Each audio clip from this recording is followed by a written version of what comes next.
Impact Family, impacting the world through healthy family. Shalom saudara-saudara, selamat berjumpa dalam Renungan Malam bagi Keluarga. Saudara-saudara semua dalam keadaan baik ya. Tuhan memberkati saudara dan menyertai saudara sehingga saudara bisa dapat merenungkan firman Tuhan. Ini suatu anugerah. Kita bisa memikirkan, merenungkan firman Tuhan.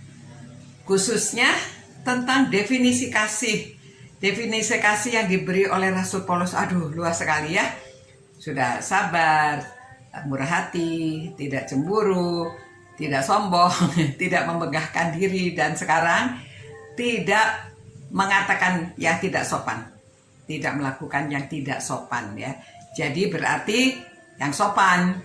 Jadi kita menjadi orang yang sopan. Kalau memiliki kasih sopan karena apa? Satu, kalau orang mengasihi itu sopan karena sopan itu menghargai orang lain. Saudara, kita senang kalau orang menghargai kita ya. Jadi kita juga mesti menghargai orang lain. Kalau kita menghargai orang lain tuh karena kita berlaku sopan. Bukan hanya kepada orang yang pangkatnya tinggi, kepada orang yang kaya, kepada orang yang keren. Tetapi kita menghargai semua orang. Termasuk orang yang membersihkan jalanan. Ya, kita sopan terhadap mereka. Kalau lewat juga permisi. Kalau kita nyuruh-nyuruh juga nggak bisa nyuruh sekasar-kasar ya. Kita menyuruh juga, tolong ya ini lakukan, itu lakukan. Nah saudara-saudara, itu kedua, kalau kita sopan, orang senang sama kita. Kita disenangi. Karena pada waktu pengabaran Injil di abad-abad permulaan itu mengapa cepat berkembang? Karena orang-orang itu disenangi orang lain, ya, orang suka sama mereka. Nah, karena disukai, jadi orang kepingin ikut mereka, ya. Jadi mereka juga mau terima Tuhan. Itu sebabnya yang percaya sama Tuhan, 3.000 orang, tambah lagi 2.000, beribu-ribu yang percaya kepada Tuhan Yesus ya. Karena orang-orangnya disukai sama orang lain. Yang ketiga, kalau sopan itu bukan kita menghargai orang saja, kita juga menghargai diri sendiri, ya. Jadi pada waktu kita sopan itu menghargai diri sendiri karena orang akan mengatakan bahwa orang ini patut dihargai karena sopan. Itu termasuk anak-anak ya. Anak-anak yang sopan itu menyenangkan sekali dan orang menghargai. Kalau kita bicaranya sopan, permisi, mari makan, mari saya pergi dulu papa mama, saya sampai berjumpa. Nah dengan demikian orang menghargai kita karena kita menghargai diri sendiri. Ya, kalau sopan itu saudara-saudara, kita juga senang kalau cari pegawai. Mau cari pegawai yang apa? Ya, ada orang sih yang mengatakan, kenapa sih saya harus terima kasih orang lain? Kalau dia berapa-apa mesti terima kasih sama dia. Tapi kalau dia disuruh terima kasih, kenapa sih gitu aja terima kasih? Ya, ada yang munafik. Kalau saya memang nggak suka, ngapain saya mesti sopan-sopan? Kalau saya memang tidak suka, ya cuek aja. Saudara, memang harus dilakukan dengan sengaja.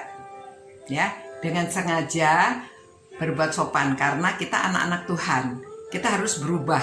Dari dulunya kita cuek, sekarang kita sopan ya terhadap orang lain. Nggak apa-apa orang nggak menghargai saya. Memang begitu ya, tetapi alangkah indahnya jikalau kita itu dihargai dan kita menghargai diri sendiri dengan melakukan yang baik, yang sopan. Jadi itu untuk memuliakan Tuhan karena kita ini anak-anak Tuhan. Ya, kalau kita sama aja sama orang yang tidak di dalam Tuhan, apa bedanya? Jadi bagaimana memuliakan Tuhan? Ya, bagaimana kita bisa menarik orang untuk ikut Tuhan Yesus? Jadi kita harus berlaku sopan. Jangan melakukan yang tidak sopan. Itu kasih. Jadi ini salah satu lagi definisinya kasih, ya. Supaya kita lakukan dengan sengaja. Sopan itu harus dilakukan dengan sengaja, ya, kepada orang siapa saja. Kepada orang yang kita tidak sukai pun kita sopan, akhirnya orang itu juga bisa berubah. kita bisa ada pengaruhnya. Kita sopan, orang di sekeliling kita bisa ikut sopan, ya. Begitulah kita mesti mengajarkan kepada anak-anak, dan pada waktu kita bersama-sama kita selalu memperhatikan supaya anak-anak itu juga belajar. Karena dari mana mereka belajar? Dari yang mereka tangkap apa yang dilakukan oleh orang dewasa. Jadi mereka belajar dari melihat dan menangkap apa yang dilakukan orang dewasa. Jadi mereka belajar demikian. Oke, saudara-saudara, selamat malam. Kita berdoa dulu, ya. Tuhan, ampunilah kami jikalau kami kurang sopan. Biarlah kami belajar sopan dan kami dapat menyenangkan hati Tuhan, kami menyenangkan hati orang lain, dan kami juga menyenangkan hati sendiri. Terima kasih ya Tuhan, supaya nama Tuhan dimuliakan dan banyak orang mau ikut Tuhan karena teladan dari kami yang sopan. Dalam nama Tuhan Yesus kami berdoa dan mengucapkan syukur atas pelajaran dari firman-Mu ya Tuhan. Biarlah kami memiliki kasih dan kami melakukan yang sopan. Demi nama Yesus kami berdoa dan mengucap syukur. Terima kasih Tuhan. Amin. Selamat malam ya saudara-saudara. Selamat beristirahat. Saudara diberkati Tuhan karena saudara-saudara sopan ya. Sampai berjumpa pula. Ciao. Impact Family, impacting the world through healthy family.